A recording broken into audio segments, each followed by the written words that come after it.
All right, so here we go. Derek's returned the treasure, but where's Gawain? What's going to happen with him? Is Derek going to confess? Is Gawain going to ever come back? Guess we're going to need to find out by reading our third and final chapter of The Real Thief. When Gawain escaped through the courthouse window and flew high above the town on great wild wing strokes, he looked back below. From the height of the free sky, the king and the crowd gathered around him in the courthouse square looked like frenzied insects. Gawain resolved to get away from them as far as he possibly could. Flying over Lake Superb, he welcomed the coolness of the open air and the vista of the wide, forest-bordered waters. But he was a tired goose after his recent ordeals, and he soon used up the energy provided by his anger.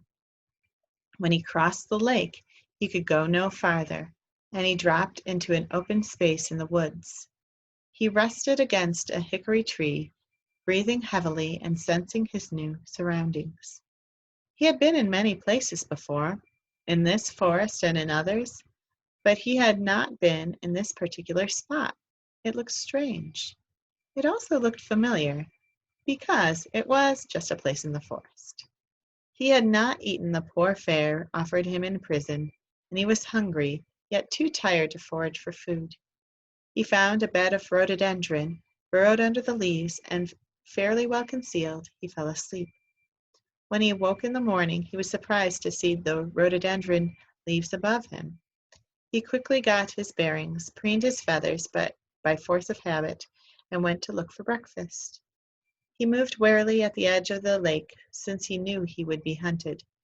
He found some worms to eat, some tender shoots of forest plants, and some succulent bugs. Realizing that he must be careful not to leave tracks, he tied rushes to his webbed feet and walked about, obliterating the imprints he made in the damp soil at the margin of the lake. He wandered clumsily in his strange shoes. He thought about the past few days, especially about the day of the trial, and he was sick at heart. He felt he should take off again, continue on his way to a far place, but he was too depressed for that undertaking. In the woods he came to a cliff, and he found in the side of it a small entrance to a rather large cave. There was light in the cave because high above the entrance was a fissure in the jagged rocks that formed a very narrow window. Gawain decided to make this cave his home for the time being, until he was sure exactly what to do, where to go. This decision made, he got busy. With a stick and a flat stone for tools, he dug up some bushes and cleverly planted them in front of the entrance to his new home, so it would be almost impossible to see. He covered the newly dug earth with dead leaves. No one was likely to notice the narrow window because of its position and because from below it looked like just another crack in the rock. By lashing logs and sticks together with pliable vines, he managed to make a crude chair and table. He had a home, and he felt sure that the search parties of the king, who were already looking for him in the forest, would not find it. Gawain took up life as a fugitive and recluse, with only himself for company. Much as swimming gave him comfort, he would wait for night, when there was little chance of being seen, to swim in the lake. He wore the rushes on his feet when he walked, and searched quickly and furtively for food, always hurrying back with it to his hidden cave. He avoided making a fire, though he often wanted the warmth of one, and knew how to rub two sticks together until they ignited. Mostly he stayed in the cave, and he spent his time there savoring his miseries. He recalled his one-time friends, remembering their looks, their voices, their ways, the warm feeling that had existed among them. However could they have turned on him, believed him a criminal, even if the evidence did seem to prove it? How he had admired the king! Hadn't he agreed to guard the king's treasure only out of love? Weren't there millions of things he would have preferred to do? Where was the king's gratitude? Gratitude? Love? Loyalty? Friendship? What did such things mean to them? Sifting his bitter recollections, he often wept with his head on his wing at his rude homemade table, or stared at damp stone walls. Sometimes in the middle of the night, in the darkness of his secret cave, he woke up in tears. No, now he knew. If they had ever sincerely loved him, they would have realized it was impossible for him to steal, lie, or cheat in any way. When he was extremely young, a gosling, he had lied in a small, inconsequential matter, only out of fear, and maybe once or twice he had stolen a plum or a penny, but he was no liar, no thief. How he yearned for friendship, how he longed to be in a community with other loving souls again.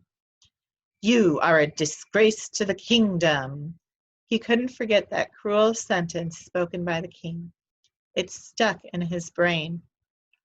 Why did the world go on being so beautiful in spite of the ugliness he had experienced? The lake was beautiful, serenely beautiful. The forest was beautiful, greenly beautiful. Lake and forest, the whole shimmering world was painfully beautiful. He loved this world, but he was too hurt to enjoy it.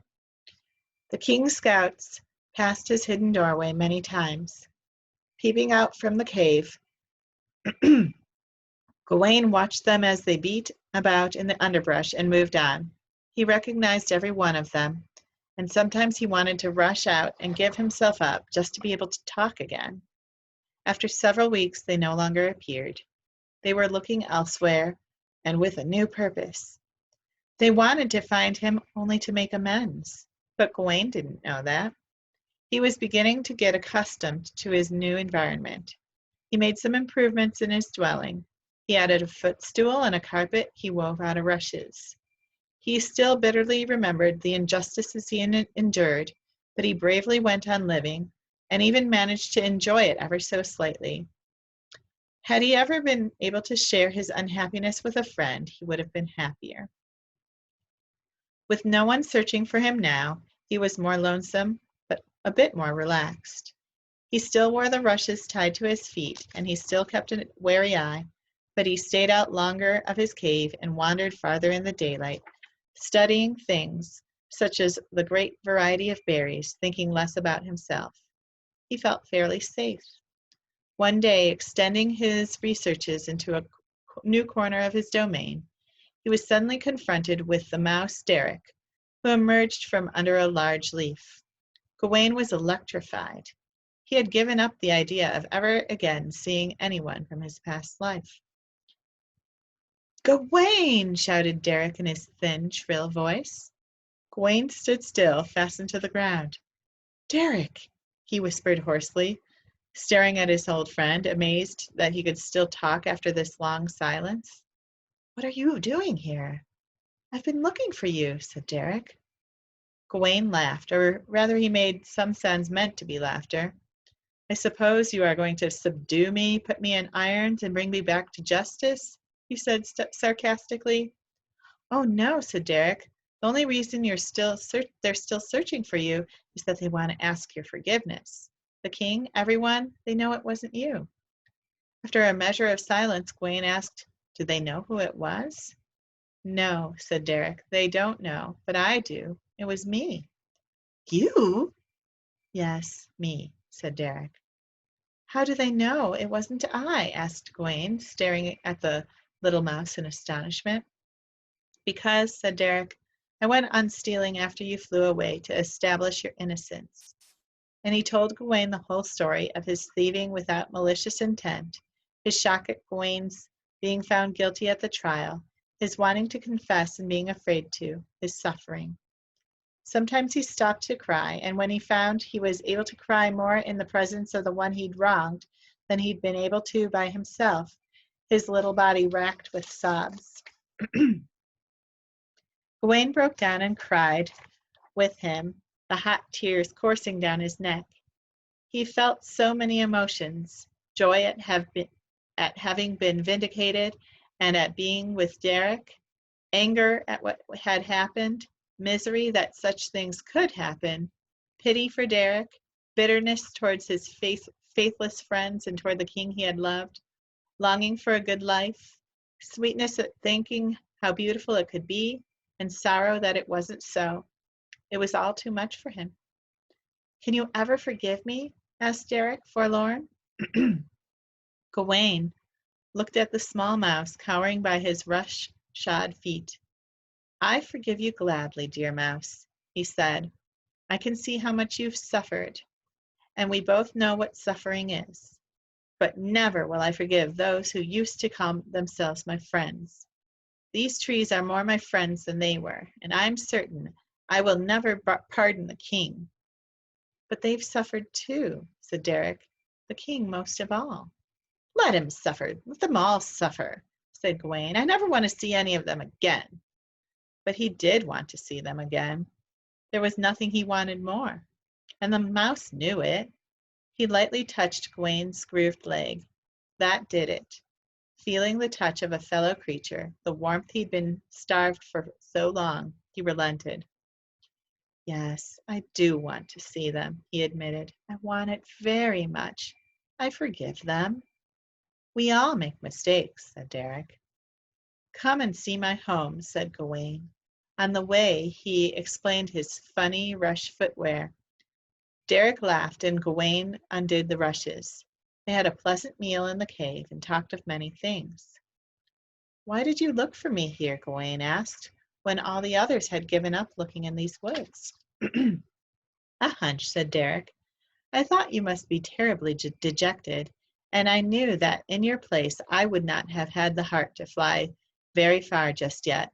I guessed you were here somewhere in hiding, and I felt I was meant to find you. I rode across this morning. You weren't long in turning up. Gawain laughed. Of all those who've looked for me, you were the one I was least likely to notice, especially hidden under a leaf. Tell me, are you going to confess? Yes, said Derek. The treasure has been returned, and when I come back with you, they will be so happy they won't want to punish me too severely. But I must be punished for what I did, right? I think you have been punished for what you did, said Gawain. You've suffered more than anyone. No, you did, said Derek. You were the one wrongfully blamed. But you had it on your conscience that you caused the suffering of so many, said Gawain. What about the king, said Derek. Think what he's been through after judging you so unjustly. Gawain sighed. Derek, he said, they must never know who did it. Let them always wonder and never know the answer. They deserve at least that for their lack of faith. I agree, said Derek readily. Only you and I will know. They started across the lake at midday, Derek riding on Gawain's back. He held on tightly because there was a wind and the water was choppy. They arrived in town at sunset when the lights were being turned on. It was as if the lights were going on to welcome them. When they suddenly appeared, walking up the main avenue to the king's palace, like a triumphant army coming to claim its trophies, everyone ran to see them and shouted and cheered and went racing around, proclaiming the news to everyone else. They were joyfully received by the king. I will never, from now to eternity, mistrust you again. I repent, he said to Gawain, and he meant it. Please forget it, I beg you, your highness, said Gawain. I forgive. Relieved of his heavy sorrow, the king began crying. He had never cried in public before, but he was unashamed. He embraced Gawain in a mighty, loving hug. He embraced Derek with a bit more care. They responded in kind. After a long session together in which they discussed the robbery, the trial, its aftermath, and everyone's feelings, not to mention the various problems of living as a bear, a goose, a mouse, a king, a subject, Gawain returned to his real home, and Derek to his. The whole town slept well that night. A party was held to celebrate Gawain's homecoming and to honor him, and also Derek, who had succeeded in finding him. One by one, Gawain's friends took him aside to ask him forgiveness, and he freely forgave them. He was able to love them again, but he loved them now in a wiser way, knowing their weakness. The king told Derek he intended to give him a reward, but Derek begged him not to. The treasury was now being guarded by 4 bulldogs, the son of Louisa May, who had been named after Gawain, and his 3 brothers, Gabriel, Giles, and Ichabod. The king appointed Gawain to the office of royal architect. Gawain made Derek his assistant, and they got to work at once on his first project, a new opera house, for which he decided to use his favorite form, the egg. He wanted to make buildings that would be celebrated as great architecture long after his own lifetime. Before starting to work for Gawain, Derek secretly cemented the chink in the floor in the treasury. It wasn't really necessary, but it made him feel better. He felt it put an end to the whole episode, the theft, the trial, its aftermath.